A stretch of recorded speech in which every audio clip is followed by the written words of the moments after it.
call yourself a free spirit, a wild thing. And you're terrified somebody's I never knew I wanted to cook. So, I just studied business to open a restaurant, but I also, as a plan B, was cooking. And once I got into the kitchen, professional kitchen, I think that's when I genuinely fell in love with it.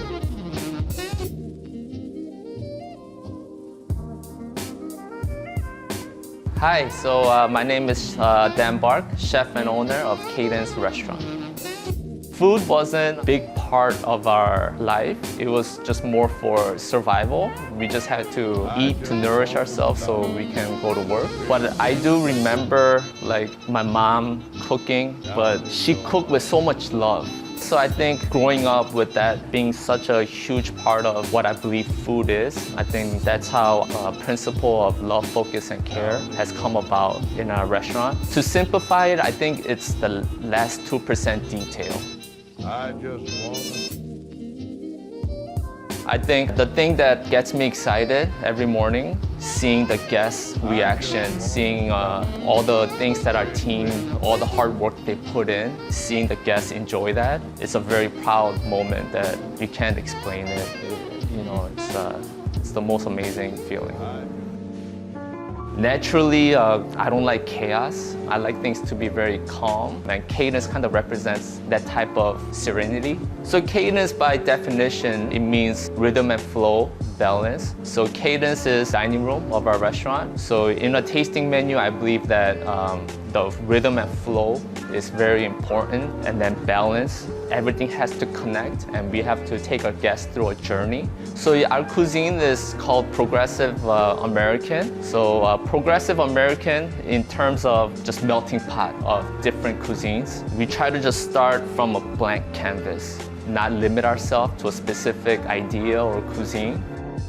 So normally the menu creation process, it starts from a blank canvas, just blank piece of paper, and then I might have one ingredient that I really want to showcase.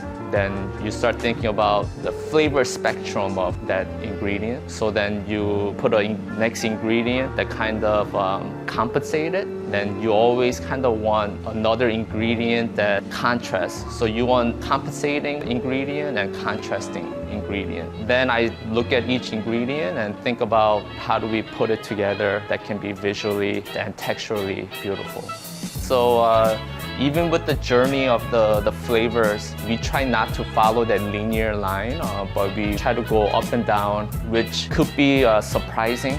But when I think you come with an open mind and just wanting to try new things, it could be a very memorable experience. But we'll slow it down as we go through the journey and then the valley of the flavor profile, pace, just overall the movement of our team.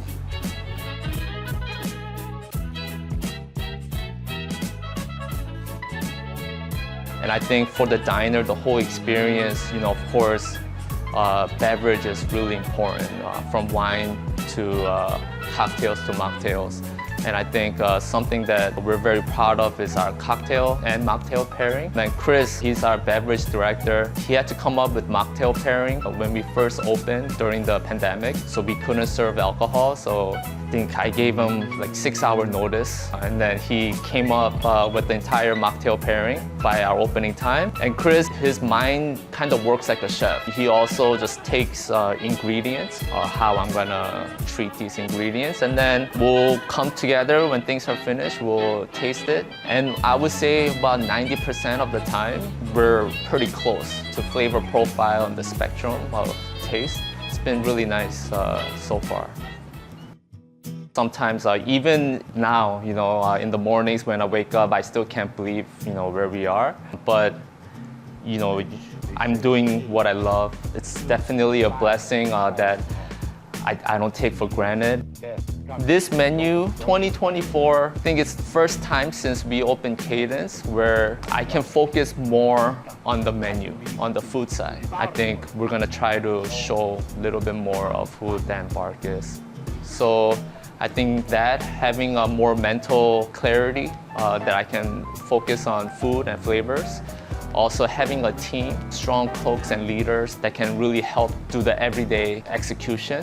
All I can say really is I'm very grateful